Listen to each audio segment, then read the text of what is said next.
वास्तवमा अहिले हामी के हेर्छौँ भन्दाखेरि हाम्रो संविधानमा या भनौँ हाम्रो शासकीय प्रणालीमा वास्तवमा हामी लोकतन्त्र त स्थापना गरिसकेका छौँ होइन, त्यो शासकीय प्रणाली लोकतान्त्रिक बनाइसकेका छौँ।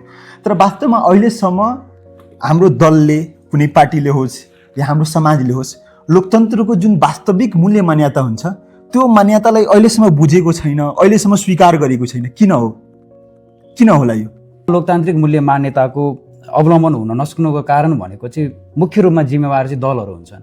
किन भन्दाखेरि नेपालको संविधानले दलविहीन भनेर चाहिँ कल्पना गरिएको छैन, बहुदल रहन्छन् भनेर कल्पना गरिएको छ। अब यसमा के हुन्छ भने लोकतान्त्रिक मूल्य मान्यता अवलम्बन गर्न नसक्नुको मुख्य कारण भनेको दलहरू आफै पनि ऐतिहासिक रूपमा राजनीतिक जुन म्यान्डेट छ, जुन रूपमा चाहिँ शासन प्रणाली उनीहरूले भोगेर आएको छ।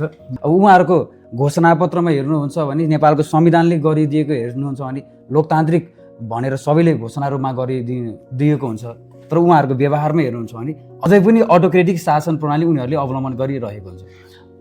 भनेको हाम्रो शासन प्रणाली त लोकतान्त्रिक भयो, तर राजनीतिक दलको जुन शीर्ष नेताहरू छन् या नेताहरू छन्, त्यो नेताहरूको एटिट्युड र व्यवहार भनेको राणा जस्तो भयो, पञ्चायती व्यवस्थाको जस्तो भयो होइन। त्यस्तै सोच भनेको त्यस्तै हो, तर हामीले शासन प्रणालीमा लोकतान्त्रिक गरिसकेका। त्यसैले अब मुख्य जिम्मेवार भनेको लोकतन्त्रको अवलम्बन नहुनुमा एउटा भनेको राजनीतिक दल हो, र अर्को भनेको यसमा एउटा कुरा जोडौँ कि अब तिमीले के अरे कुनै पार्टीको आन्तरिक लोकतन्त्रको बारेमा के भन्न चाहन्छौ? अब हामी हेर्छौँ एउटा मान्छेको डोमिनेन्स हुन्छ पार्टीभित्र, अनि त्यही मान्छे सर्वशक्तिमान जस्तो हुन्छ, अनि यही ट्रेन्डिङ अहिलेसम्म चल्दै आएको हो क्या। हाम्रो हरेक दल, मुख्य दलहरूको कुरा गर्नु, हरेक दलमा त्यस्तै ट्रेन्डिङ हो। खासमा चाहिँ यो हुनुको मुख्य कारण चाहिँ के हो जस्तो लाग्छ भन्दाखेरि दलमा आन्तरिक लोकतन्त्र हुनु नहुनु चाहिँ त्यो दलको संरचनागत रूपमा होला, नेतृत्वको त्यो दृष्टिकोण होला।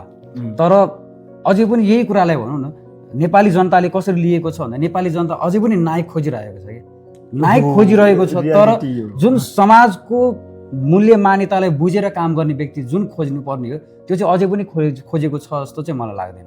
त्यसरी लोकतन्त्रको अवलम्बन हुन नहुनुमा एउटा त मुख्य जिम्मेवार राजनीतिक दल भयो, र अर्को भनेको यो लोकतन्त्र भनेको चाहिँ कुनै यो शासन प्रणाली भन्दा पनि जीवन जिउने कला हो कि।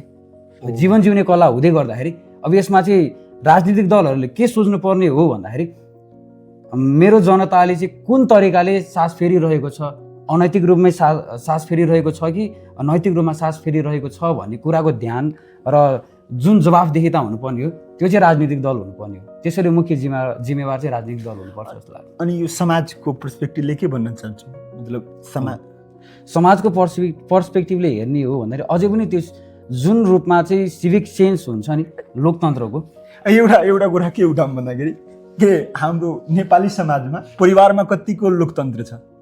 एउटा परिवार, एउटा समाज मैले किन सोधेको भन्दाखेरि यही एटिट्युड कहीँ न कहीँ शासकीय प्रणालीमा पनि लागु हुन्छ कि तिम्रो परिवारमा तिमी लोकतन्त्रलाई, अरूको बोलीलाई तिमी कति रेस्पेक्ट गर्छौ, त्यो कुरा पनि हुन्छ होइन। पहिला सुरुमा समाज हेर्नु भन्दा पनि पहिला सुरुमा परिवार हेर्नुपर्छ जस्तो लाग्छ। किनभने परिवारमा अझै पनि हेर्ने हो भने मुख्य व्यक्ति, घरको मूली भनेर चाहिँ बुवाले तोकिन्छ कि आमालाई भन्दा पनि अझै पनि कतिपय ठाउँमा बिस्तारै यो ट्रेन्ड फेरिँदै आएको छ।